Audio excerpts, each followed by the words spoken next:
Bonjour tout le monde, ici Steve Tremblay, directement du salon de gaming de Monsieur Smith, et voici mon avis sur le jeu Tom Clancy's The Division 2. Nous étions des personnes ordinaires, avec des vies ordinaires, entraînées en secret. Activées. Et oui, la série The Division est de retour 3 ans après le premier opus qui nous avait plongé à New York. Ben là, cette fois-ci, on se retrouve à Washington, dans un Washington complètement dévasté, mais en même temps en reconstruction, où ce qu'on sent que la nature reprend tranquillement ses droits. Il y a de l'herbe, il y a du gazon, il y a des arbres qui ont poussé à des endroits qui n'avaient rien, qui avaient de l'asphalte et du ciment. Oh, c'est beau, la nature, n'est-ce pas? Ouais, cette fois-ci, ben, comme d'habitude, hein, la course à la survie, la chasse au virus, la chasse aux vilains, parce que oui, il y a beaucoup de monde dans ce Washington-là. Tout le monde essaye un peu de tirer, comme on dit l'expression québécoise, tirer sur la couverte. On veut ramasser un peu plus possible, plus du matériel, des armes, toutes sortes d'affaires de même pour être le plus fort de la gang. Puis nous, notre héros muet, dans le fond, va essayer d'aider un peu tout le monde.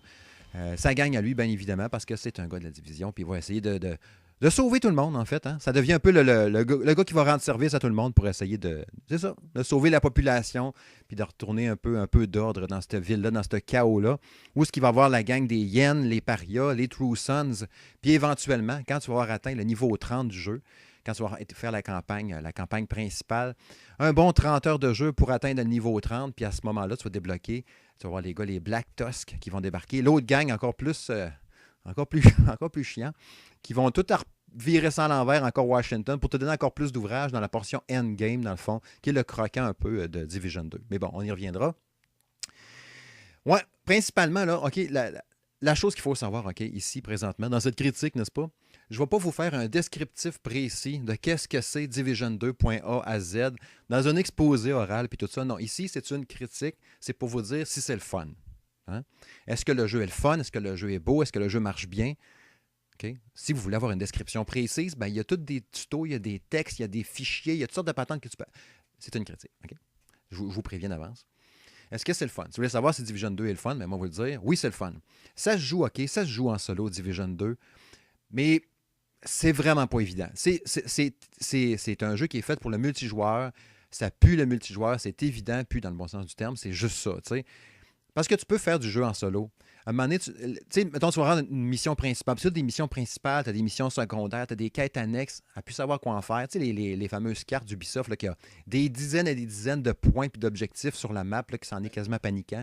Ben c'est ça, Division 2. Tu as des petites cartes, là, des SHD, là, des trucs qui vont te permettre d'améliorer des gadgets que tu as chez toi dans ton inventaire. Puis mettons, tu vas avoir plus de grenades, transporter plus de medkits, des affaires de même. Tu vas ramasser dans des caches qui sont cachés un peu partout dans la ville, ramasser des trucs que tu vas ramener à ta base pour débloquer des patentes. Il y a plein de trucs, des exécutions publiques, des contrôles de zone, amener les ennemis contrôlent telle zone. Tu sais, tu peux pratiquement pas marcher. Ben en fait, non, tu peux pas marcher d'un bout de rue à l'autre sans rencontrer un ennemi à un moment donné. En même temps, ce qui fait la beauté du jeu, c'est qu'il est complètement vivant. Tu sais. Même quand tu joues pas ou si tu es juste là debout, tu n'as rien à faire, éventuellement, tu vas voir quelqu'un passer, des soldats, des gentils qui sont de ton bord, des citoyens qui ont pris les armes, qui ont essayé de reprendre un peu le contrôle là-dessus. Tu les vois marcher. Ben, tu te rends compte qu'un tel est parti faire de la chasse aux provisions, ils ont trouvé des méchants, ils se battent entre eux autres. Tu peux aller les aider si tu veux, ça c'est super cool. Tu marches, tu fais comme, il y a une bagarre d'une ruelle là-bas, on va aller voir. Tu arrives là avec ton 12 à pompe qui est full puissant, toc toc, tu fais le ménage, tu les as aidés, merci beaucoup, toc toc. C'est super le fun, c'est super vivant. Mais en solo, comme je disais, quand tu vas croiser des fois, OK, juste un simple capture de zone. Tu sais, toute le Washington, vous avez vu sur la map, est divisé, est segmenté en paquets de zones selon le niveau d'expérience, le niveau d'XP qu'il te faut pour être capable d'être là. Puis toi, tu marches dans la rue, puis à un moment donné, tu traverses une zone que, mettons, toi, tu es niveau 15, puis la zone, c'est des niveaux 18, même 17. Il y a des grosses chances que tu te fasses tuer en 3-4 balles. Oui, le point de vue, l'aspect là, du sac à PV, là, c'est encore ça pareil. Là. Si l'ennemi a un point d'XP de plus que toi, ça va être difficile, mais ça va passer. 2 points, c'est vraiment dur. Et évidemment, si tu rentres dans une zone qui ont 10 points de plus que toi, 1 ou 2 balles, t'es mort. Fait que ça ne pardonne pas. En multi, tu peux t'entraider, évidemment, parce que là, s'il y en a qui est down, qui est au sol, l'autre va pouvoir aller l'aider s'il se dépêche. C'est un genre de cercle qui va se rapetisser tranquillement, pas vite. Là, l'autre, tu peux lever la main. Hey, viens m'aider, viens m'aider. Il va venir te guérir. Mais là, pendant qu'il te guérit, là, ça ne se fait pas instantané de même. Là. Ça prend 5-6 secondes, dans le temps que le rond rouge devienne un rond vert, puis ton bonhomme se relève debout, puis qu'il aille se cacher.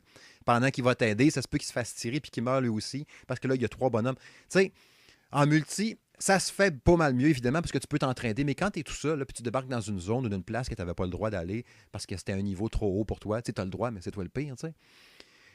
Tu as tué, mettons, 5-6 bonhommes, puis il y en a qui arrivent par le côté droit, par le côté gauche, puis là, tu as un genre de chef ou boss de zone que lui, son niveau d'énergie est écrit en jaune, mettons, avec son bouclier. Fait que là, tant que sa défense à lui est encore résistante, tu lui fais pratiquement aucun dégât. Fait que là, tu mitrailles, tu l'as tué, oh yes, good. Il y a une vague de 28 ennemis qui arrivent, tu restes caché, tu essaies de les attaquer, tu as tous tes gadgets. Mais les gadgets sont vraiment cool, par exemple. Tourelle, une mine qui roule, qui va aller se bombarder une place, le drone qui est ultra stylé, les libellules, toutes sortes de patentes dans la ruche. Il y a plein de gadgets vraiment le fun à utiliser avec les boutons LB, RB. Le jeu sur PS4 normal. Et ça, c'est super utile parce que ça va t'aider évidemment à te battre dans ce monde-là, autant en solo qu'en multi, bien évidemment. Mais il y a des affaires qui vont aider plus en multijoueur, mettons, point de vue défensif ou attaque. T'sais. Puis toutes tes affaires comme ta tourelle, mettons, elle peut tirer de la mitraillette ou du lance-flamme, des affaires de même que tu vas améliorer tout le long pendant le jeu aussi. Mais comme je disais, tu es en solo, tu survis, à un moment donné, il y a tellement d'ennemis. Je trouve ça un peu cheap et facile que les missions, bien souvent, ça va être de résister à des vagues d'ennemis. C'est tout. Tu es caché, puis là, il y a des ennemis, puis il y a des ennemis, puis il y a des ennemis. Toutes des clones, une armée de clones. Là, tu penses à Star Wars épisode 2, là, bien, toutes des clones de même, il y en a plein. Tu vas en tuer 58, mettons, puis là, pouf, c'est ça. C'était juste ça. Tu sais, récupère telle patente, c'est super important. Tu arrives là, tu vas tuer des ennemis pendant 5-10 minutes, tu te fais tuer, tu étais tout seul, pouf. Tu as bien beau coller des renforts, tu es mort. Fait que là, tu peux coller des renforts, par exemple, quand tu es tout seul, tu le fais, mais ça marche pas tout le temps. Ça marche, mais ça ne veut pas dire que le monde va venir t'aider. Souvent, des missions que j'étais parti en solo, je collais des renforts, il n'y a personne qui venait. T'sais. Fait que là, tu meurs comme une merde. Puis tu recommences au dernier checkpoint, puis là, tu te retapes les 22 vagues d'ennemis qu'il y avait avant de réussir à aller ramasser la petite pastille que tu avais besoin. Fait que c'est super frustrant. Même affaire quand tu vas dans la Dark Zone. Si tu vas là tout seul, tu te fais tuer, c'est super difficile. Le jeu est vraiment basé pour du multijoueur. Ce que je faisais bien souvent, c'est que tu vas, mettons, dans une cache, dans tes bases que tu as des genres de gros campements que tu vas pouvoir améliorer en ramenant des trucs, puis des vivres, puis en rendant des services aux gens qui sont là. Ta base va devenir super grosse, puis full équipe avec une serre, des panneaux solaires, un genre de montgolfière, de ballon patent de trucs qui va faire des affaires pour toi, l'armement, puis le champ de tir, plein de patentes que tu vas débloquer au fil de l'aventure. Il faut faire que ça va s'améliorer, puis tu as ta cache à toi aussi, des petits refuges que tu vas débloquer un peu partout dans la ville. Mais quand tu vas aller là-dedans, il y a toujours un ordinateur portable qui est là où tu vas pouvoir faire du matchmaking justement là-dedans. Fait que là, tu vas dans le poste de matchmaking, tu calls pour des renforts pour demander de l'assistance. Tu peux choisir si c'est pour des missions secondaires, missions principales, des affaires de même, le niveau de difficulté. Puis choisir son objectif. Puis en général, c'est toujours mission aléatoire. Fait que ça ne veut pas dire que tu vas te pogner la mission que tu t'es rendue. Fait que des fois, c'est un peu poche. Tu vas être obligé de refaire une ancienne mission. Mais ça te fait faire du grinding, du farming pour monter des niveaux en même temps. Mais si tu as refait une mission que tu as déjà faite, le niveau d'XP, évidemment, comme un jeu d'RPG traditionnel, parce que oui, il y a une grosse valeur RPG dans Division 2, ben ça va moins monter vite ton XP. Là.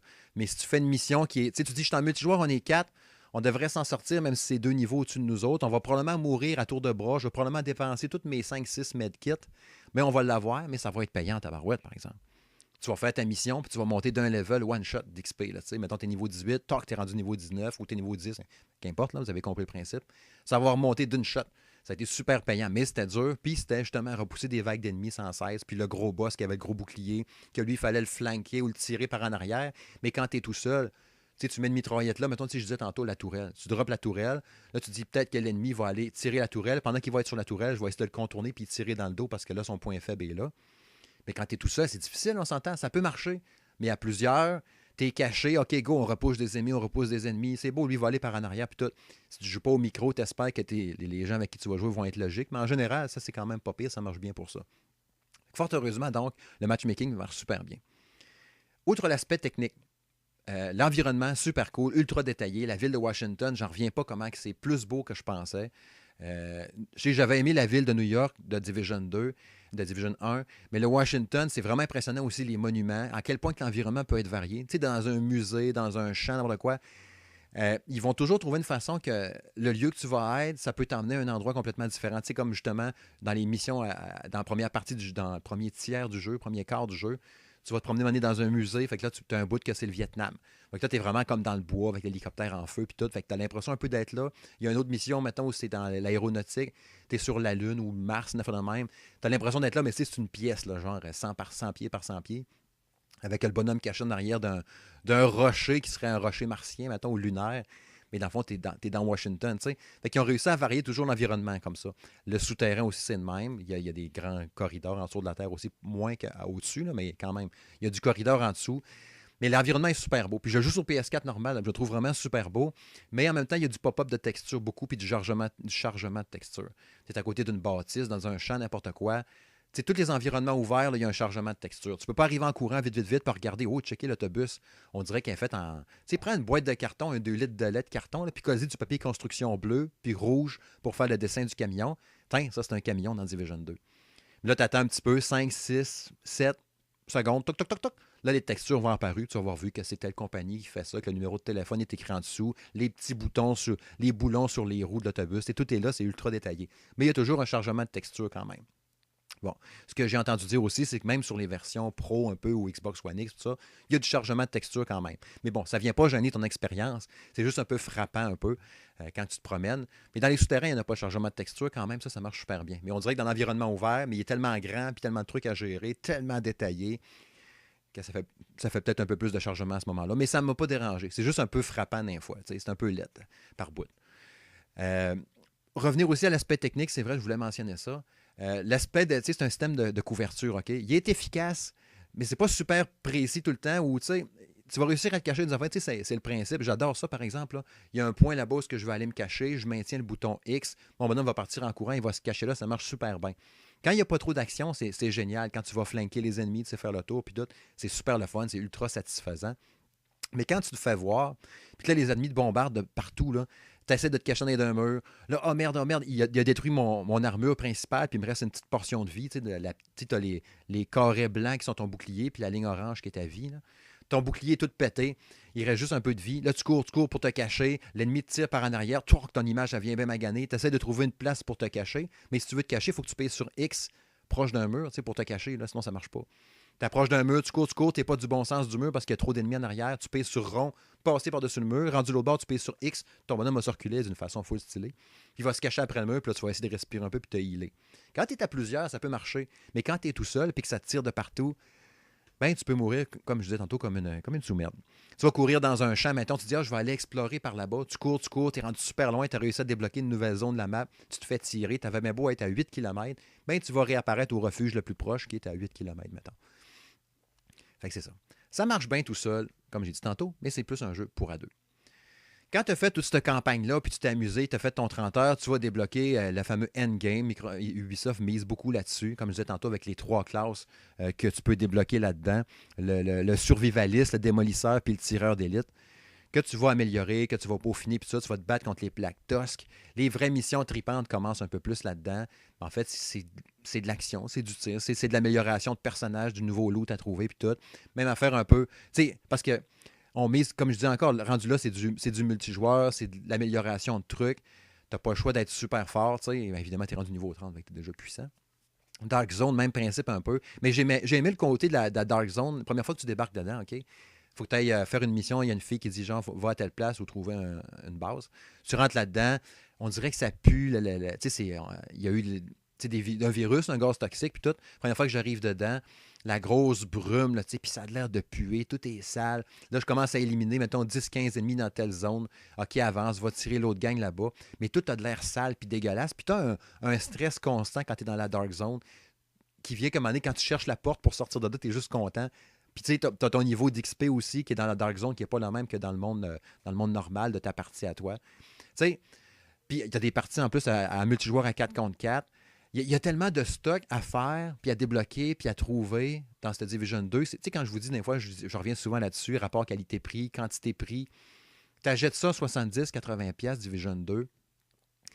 Tu vas t'amuser vraiment longtemps. Tu vas être capable de jouer tout seul. Au pire, tu peux le jouer, comme je disais tantôt, tout seul, puis tu dis que les gens que tu as invités avec toi, tu n'es pas obligé de leur parler. Tu n'as pas de système pour dire je veux parler à lui, je veux parler à lui, comme ils ont fait avec Apex Legends, avec le système de ping là, pour parler. Mais le monde savent c'est quoi Division. Il y a eu le 1 avant. Les gens savent où se placer, comment s'entraider, puis tout ça, puis ça marche bien. Fait qu'au pire, tu considères les autres comme des bots qui sont intelligents. T'sais. Parce que l'intelligence artificielle du jeu est quand même bonne, mais évidemment, d'intelligence alliée, normale, humaine, ça va bien mieux. Mais non, les robots, vous ne nous avez pas rattrapés encore. Fait qu'il y a de quoi s'amuser longtemps là-dedans, en solo, en demandant de l'aide des autres pour t'entraider. C'est pas grave, ça se fait super bien. Tu sais, rebutez-vous pas en vous disant « Ah merde, c'est un jeu multi, ça me tente pas, moi je voulais le jouer solo. » Tu colles du multi, comme je disais, puis au pire, tu ne le parles pas, puis ça va marcher quand même. Puis tu vas avoir du fun. Puis tu vas avoir plus de fun aussi quand tu vas rencontrer des camps ennemis dans la ville, des petits groupes où tu dis « Ah, à ce soir, là, je veux clencher 3-4 missions secondaires pour débloquer telle patente. Ça me prend ça pour améliorer mon campement à Maison-Blanche, je vais faire de même. » Tu vas le faire à la gang. Tandis que si tu le fais tout seul, tu te fais tuer à tous les 4 chemins, bien, ça se peut que tu t'écœures un peu plus vite. Tu te dis ah, ça ressemble trop au premier, ça ne me tente plus, je t'écœurie de jouer. Puis ça vaut la peine de persévérer jusqu'au endgame, de se rendre jusqu'à la fin. Parce que c'est pas l'histoire qui va t'accrocher. L'histoire est pas intéressante. On s'en fout. Les bonhommes te parlent, tu t'en sacs. Les cinématiques des bonhommes sont pas super belles. Il y a des gros malaises quand il parle à ton bonhomme puis qu'il dit rien. C'est genre, hey, merci de nous avoir aidés, shérif. Lui, il fait juste un genre de regard d'évitement, puis il dit rien. Ou il fait une face de gars triste, mais le regard assuré, là, c'est genre l'œil du tigre. Là. L'œil du tigre! Fait que, Division 2, Tom Clancy's de Division 2, la note. Hein? Je donne à ce jeu-là un gros 8 sur 10. C'est vraiment le fun. C'est pas parfait. C'est pas... Vous l'avez écouté la critique au complet. Vous l'avez vu. C'est pas le jeu de l'année, mais c'est vraiment le fun. Puis en plus, il y a plein de contenu téléchargeable gratuit qui va s'en venir. Fait que ça, c'est trippant aussi. Il y a du full de cosmétiques, puis de patentes, des skins, des affaires pour personnaliser ton héros, mettre des collants dessus, des affaires cool. Tu as quand même la possibilité d'acheter des costumes plus pétés, puis tout ça dans le jeu. Ça, c'est présent aussi. Mais bon, il y a du stock pour s'amuser longtemps, fait que ça reste un très bon jeu. C'était Steve Tremblay pour le salon de gaming de M. Smith.